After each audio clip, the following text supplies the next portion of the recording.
नमस्कार दोस्तों, भारत सरकार ने एक बहुत बड़ा डिसीजन यहां पर ले लिया है ऑर्डिनेंस फैक्ट्री बोर्ड को लेकर। आपको पता होगा पिछले साल से काफी ज्यादा चर्चा हो रही थी कि ऑर्डिनेंस फैक्ट्री बोर्ड का क्या कॉर्पोरेटाइजेशन किया जाएगा, होगा क्या एग्जैक्टली। यहां पर फाइनली फैसला लिया गया है कि 7 न्यू एंटिटीज में इसको बांटा जाएगा। 7 नई जो कंपनीज हैं जो कि सरकार के अंडर ही रहेंगी, लेकिन इसका कॉर्पोरेटाइजेशन किया जाएगा। ये आप न्यूज देख सकते हो, government approves restructuring of ordnance factory board into 7 new corporate entities. तो इसके बारे में मैं आपको डिटेल से बताऊंगा ये फैक्ट्री बोर्ड होती क्या है, करती क्या है ये, और कॉर्पोरेटाइजेशन का मतलब क्या है, क्यों किया जा रहा है, जो एम्प्लॉयज हैं उनको क्या डर है, हर एक चीज हम डिटेल से समझेंगे। चलिए आगे बढ़ते हैं। अगर आप यूपीएससी की तैयारी कर रहे हैं तो इसके बारे में सारी जानकारी आपको डिस्क्रिप्शन में मिल जाएगी, वहां से आप हमारे ऐप को भी डाउनलोड कर सकते हैं। एग्जैक्टली हुआ क्या है, सबसे पहले हम ये देखेंगे। कल की बात है, प्राइम मिनिस्टर नरेंद्र मोदी जी के अध्यक्षता में यूनियन कैबिनेट की जो मीटिंग है वो यहां पर समाप्त हुई, जिसमें एक जो डिसीजन लिया गया कि ऑर्डिनेंस फैक्ट्री बोर्ड, आपको मैं बता दूं कि वेपन्स और जो मिलिट्री इक्विपमेंट्स होते हैं इसकी मैन्युफैक्चरिंग करता है ऑर्डिनेंस फैक्ट्री बोर्ड,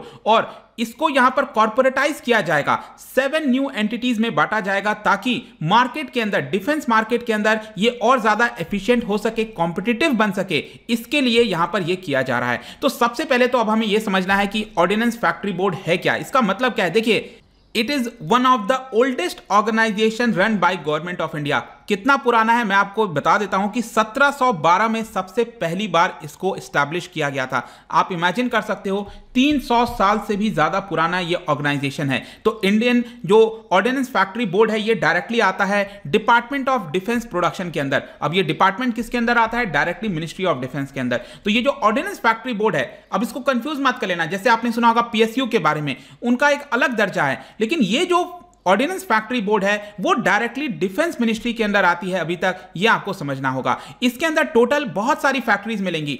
अभी के लिए 41 ऑर्डिनेंस फैक्ट्रीज हैं ऐसा बताया जाता है। ये 41 कहां पर है, कितने हैं, ये सभी आपको यहां पर मैप में मिल जाएंगे। जैसे कि फॉर एग्जांपल जबलपुर में आपने सुना होगा, मध्य प्रदेश के अंदर। इस तरह के कई सारे जो फैक्ट्रीज वगैरह हैं वो आपको देश भर में देखने को मिलेगी, लेकिन इसका जो कॉर्पोरेट हेडक्वार्टर है वो मिलेगा आपको कोलकाता के अंदर। तो ध्यान रखिएगा, कॉर्पोरेट हेडक्वार्टर इसका कोलकाता में है, लेकिन पूरे देश भर के अंदर 41 फैक्ट्रीज हैं। अब ये फैक्ट्रीज में अलग अलग चीजें बनाई जाती हैं, जैसे कि फॉर एग्जांपल ये आप देख सकते हो, टैंक्स हो गया, आर्मर्ड जो पर्सनल कैरियर्स हो गए, माइन प्रोटेक्टेड व्हीकल्स हो गए, रॉकेट्स हो गए, आर्टिलरी गन्स हो गया, बहुत सारी चीजें अलग अलग फैक्ट्रीज में यहां पर बनाई जाती हैं। आप देख सकते हो गन से लेकर यहां पर जितने भी व्हीकल्स हैं, पैराशूट्स हैं, जो स्पेस में कई सारी चीजें इस्तेमाल की जाती हैं वो भी इनके द्वारा बनाया जाता है। पूरे विश्व के अंदर बताया जाता है कि ये 37th largest defence equipment manufacturer है और एशिया के अंदर 2nd लार्जेस्ट है। और इनफैक्ट इसने बहुत सारे ऑर्गेनाइजेशंस को बनाने में काफी बड़ी मदद की है, चाहे इसरो है, डीआरडीओ है, बीडीएल है, कई सारे जो ऑर्गेनाइजेशंस हैं,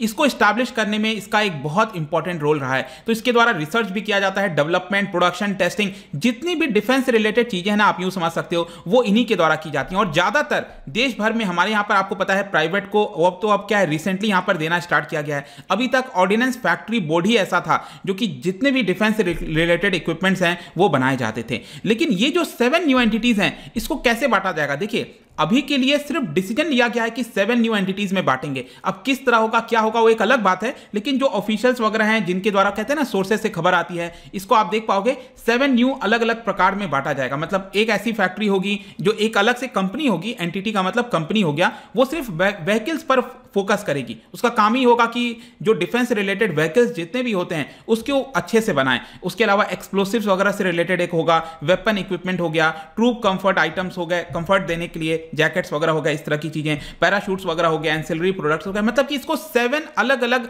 हिस्सों में जो है बांट दिया जाएगा। लेकिन आपके मन में क्वेश्चन आएगा कि ये कॉर्पोरेटाइजेशन क्या होता है। मैंने आपको बोल तो दिया कि ऑर्डिनेंस फैक्ट्री बोर्ड का कॉर्पोरेटाइजेशन होगा। इसका सिंपल अर्थ ये होता है कि जो स्टेट ओन्ड एसेट्स हैं, अब ये जो ऑर्डिनेंस फैक्ट्री बोर्ड है वो किसका है, वो सरकार का ही है, मतलब पब्लिक का है, उसको रीस्ट्रक्चर करना, उसको ट्रांसफॉर्म कर देना। बेसिकली इसमें क्या होता है कि जो इसका ओनरशिप है वो सरकार के पास ही होता है, लेकिन इसका जो वर्किंग है, जो तरीके से चलाया जाता है कंपनी को, वो प्राइवेट काउंटर पार्ट्स के तहत चलाएगा। जैसे कि पीएसयू हो गया, एक प्रकार से आप कह सकते हो कि इसको पीएसयू के थ्रू जो है कन्वर्ट करने की कोशिश की जा रही है। जैसे बीएचईएल हो गया, इन सबको क्या होते हैं, इन सबको जो है ऑटोनॉमी दी जाती है, ज्यादा डिसीजन मेकिंग पावर्स वगैरह दिए जाते हैं। तो अब क्या होगा कि ये डायरेक्टली सरकार पूरी तरह से कंट्रोल ना करें, हाँ ओनरशिप सरकार की रहे, लेकिन जो वर्किंग स्टाइल वगैरह है वो कॉर्पोरेट की तरह हो जाए। इसी को कहा जाता है कॉर्पोरेटाइजेशन। लेकिन एक और सवाल आना चाहिए, क्या सरकार ने खुद ही ये डिसीजन ले लिया? क्या इसको लेकर कोई कमेटी बनी थी, कुछ हुआ था, किसी ने सजेशन दिया था? बिल्कुल, मैं आपको बता दूं, पिछले 2 दशक से, पिछले 20 वर्षों से अगर आप देखोगे, कई सारे हाई लेवल की कमिटीज बनी हैं जिन्होंने इसकी तरफ आगे बढ़ने के लिए बोला है, मतलब इंप्रूव करने के लिए बोला है, अगर हमें देश में सेल्फ रिलायंस बनना है। क्योंकि कॉर्पोरेटाइजेशन से ये एक बात बोली जा रही है कि इससे क्या होगा कि प्रोडक्शन बढ़ेगा। जो हम सेल्फ रिलायंस की बात करते हैं ना, कि डिफेंस वगैरह इतना ज्यादा बाहर से मंगाया जाता है, उसको हम भारत के अंदर ही बनाएं, ये एक बहुत बड़ा मुद्दा बताया जा रहा है इसके अंदर। तो कमिटीज की अगर मैं बात करूं तो 3 एक्सपर्ट ऐसी कमिटीज हैं, जैसे 2000 में TKS नायर कमिटी हो गया, 2005 में विजय केलकर कमिटी, आपने सुना होगा, ऑन डिफेंस रिफॉर्म, 2015 में एक और कमिटी था, रमनपुरी कमिटी। इसके अलावा आपने सकेतकर, DB सकेतकर कमिटी के बारे में सुना होगा। तो इन सब ने यहां पर कुछ ना कुछ ऑर्डिनेंस फैक्ट्री बोर्ड को लेकर कहा। किसी ने कहा कि इसमें सुधार करना चाहिए, किसी ने कहा कॉर्पोरेटाइजेशन करना चाहिए, किसी ने कहा कि जो ऑडिट्स वगैरह हैं उसको और ज्यादा अच्छे से करना चाहिए। इनफैक्ट मैं आपको एक और इंपॉर्टेंट चीज बताता हूं, जो मोदी गवर्नमेंट का भी जो सेकंड टर्म स्टार्ट हुआ ना 2019 में इलेक्शंस के बाद, तो उन्होंने अपने 100 डेज के अंदर कई सारे आइडियाज रखे थे। 167 ट्रांसफॉर्मेटिव आइडियाज के बारे में सुझाव दिया था, जिसमें एक ये वाला भी था कि ऑर्डिनेंस फैक्ट्रीज बोर्ड को जो है कॉर्पोरेटाइज किया जाएगा। ठीक है, तो आई होप कि अब ये समझ में आ गया होगा। लेकिन अब क्वेश्चन ये आता है कि कॉर्पोरेटाइज करना ही क्यों है, इसकी आवश्यकता क्यों है? देखिए, यहां पर बोला गया है कि जो मॉडर्न एज रिक्वायरमेंट है डिफेंस के अंदर, उसमें बहुत सारी चीजों के अंदर रिफॉर्म करना होगा, और जो प्रेजेंट में सिचुएशन है ऑर्डिनेंस फैक्ट्री बोर्ड का, वो कहीं ना कहीं मॉडर्न एज रिक्वायरमेंट के साथ मीट नहीं हो पाता है। तो कई सारे रिफॉर्म्स लाने हैं, चेंजेस करने हैं, जिसकी वजह से कॉर्पोरेटाइजेशन जरूरी है। इसके अलावा क्या होता है, क्योंकि ये डायरेक्टली अभी डिफेंस मिनिस्ट्री के अंदर आता है, तो इसका जितना भी प्रॉफिट है वो डिफेंस मिनिस्ट्री के पास चला जाता है। वो ये लोग क्या करते हैं, अपने पास रिटेन नहीं कर पाते हैं।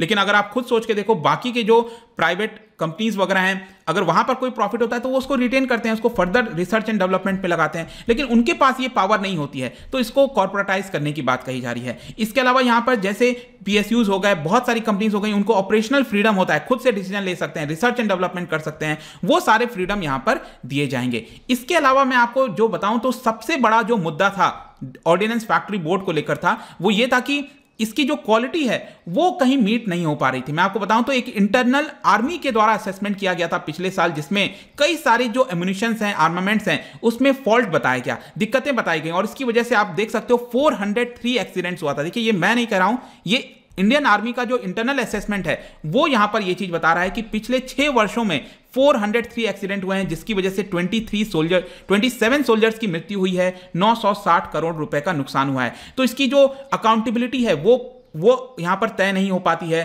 पुअर क्वालिटी ऑफ प्रोडक्शन है, ये जो क्वालिटी का इशू है वो एक बहुत बड़ा मुद्दा था। लेकिन यहां पर मैं आपको बताऊं तो जो ऑर्डिनेंस फैक्ट्री बोर्ड है, उन्होंने इसको नकार दिया। उन्होंने कहा कि ये जो असेसमेंट किया गया है आर्मी के द्वारा वो फैक्चुअली इनकरेक्ट है। लेकिन इसके साथ साथ क्योंकि गड़बड़ियां कुछ ज्यादा पाई जा रही थी, 2017 में सरकार ने 13 जो डिफेंस मिनिस्ट्री के ब्यूरोक्रेट्स हैं उनको यहां पर सैक कर दिया था, उनके खिलाफ एक्शन लिया था, बेसिकली आप कह सकते हो, जो कि ऑर्डिनेंस फैक्ट्री बोर्ड से के सर्विस के अंदर इन्वॉल्व थे। और इनफैक्ट जो CAG होता है, कंट्रोलर जनरल ऑफ इंडिया, उनके द्वारा भी कई सारे क्वेश्चंस रेज किए गए थे इसके क्वालिटी ऑफ प्रोडक्ट्स को लेकर। तो बहुत सारे सवाल उठे हैं, जिसकी वजह से बताया जा रहा है कि कॉर्पोरेटाइजेशन की आवश्यकता है। लेकिन अब कंसर्न्स भी होंगे, प्रॉब्लम क्या है, एम्प्लॉइज को लेकर क्या कंसर्न है। उनका यह कहना है कि सरकार इसके माध्यम से पहले कॉर्पोरेटाइज करेगी, फिर उसको प्राइवेटाइज करने की सोचेगी। तो एक तरह से प्राइवेटाइजेशन की तरफ बढ़ी है, जिसकी वजह से उनके जॉब लॉसेस वगैरह जा सकते हैं। ये एम्प्लॉइज के कंसर्न है। यहां पर जो डिफेंस रिलेटेड मार्केट है वो यूनिक एनवायरनमेंट होता है। एम्प्लॉइज का ये कहना है कि कॉर्पोरेट एंटिटी बनाने से इससे कोई फायदा नहीं होगा, क्योंकि ये जो एनवायरनमेंट है डिफेंस का मार्केट, ये बाकी मार्केट से पूरा अलग होता है। इसमें बहुत लंबे समय बाद कई बार क्या होता है कि ऑर्डर्स नहीं आते हैं। डिफेंस रिलेटेड बहुत लंबे समय बाद ऑर्डर आया, दो ऑर्डर के बीच में काफी गैप हो जाता है। तो क्या उसके बीच में अगर प्राइवेटाइज हो जाएगा तो उनको तो जॉब से निकाल दिया जाएगा। तो इस तरह की बहुत सारी दिक्कतें हैं जो कि एम्प्लॉइज का कंसर्न है। और इसीलिए मैं आपको बताऊं तो पिछले साल अगस्त के महीने में काफी बड़ा स्ट्राइक किया था, ज्वाइंट स्ट्राइक किया गया था ऑर्डिनेंस फैक्ट्री बोर्ड के द्वारा। ये आप न्यूज देख सकते हो, ये पिछले साल की न्यूज है। Defence production halts as ordnance factory workers go on strike. Total 41 ordnance factories के जो वर्कर्स हैं एक साथ वो स्ट्राइक की बात कर रहे थे। लेकिन कुछ बातचीत वगैरह हुआ यहां पर डिफेंस मिनिस्ट्री और वर्कर्स के बीच में, फाइनली जाकर इसको कॉल ऑफ कर दिया गया था। और जो डिफेंस मिनिस्टर है राजनाथ सिंह जी, उन्होंने एश्योरेंस दिया था कि कोई भी जो चेंजेस किया जाएगा उसमें जो सर्विस कंडीशंस हैं एम्प्लॉइज के, एग्जिस्टिंग एम्प्लॉइज के, उसमें कोई भी चेंजेस नहीं आएगा। जो उनको बेनिफिट मिल रहा है वो मिलता रहेगा। और जितनी भी पेंशन से रिलेटेड लायबिलिटीज हो गई, मतलब जो भी बेनिफिट्स है ना, वो एम्प्लॉयज के नहीं जाएंगे, ऐसा अश्योरेंस दिया गया था डिफेंस मिनिस्टर के द्वारा। तो ये पूरी कहानी है दोस्तों ऑर्डिनेंस फैक्ट्री से रिलेटेड। कंक्लूजन में हम ये कह सकते हैं कि अभी आप यूं समझो कि बताया जा रहा है कि इस साल के एंड तक यहां पर जो भी डिसीजन है कॉर्पोरेटाइजेशन को लेकर 7 अलग अलग कंपनीज में इसको बांट दिया जाएगा। जैसे पीएसयू होते हैं उसको अलग अलग 7 कंपनीज में बांटने की बात कही जा रही है, और इसको लेकर पिछले साल एक एम्पावर्ड ग्रुप ऑफ मिनिस्टर्स बनाया गया था। वो फाइनल डिसीजन लेंगे कब होगा, कैसे होगा। जो भी अपडेट आएगा वो मैं आपको डेफिनेटली बताऊंगा, लेकिन आई होप कि इस वीडियो के माध्यम से आपको सब कुछ क्लियर हो गया होगा जो भी इस समय चल रहा है।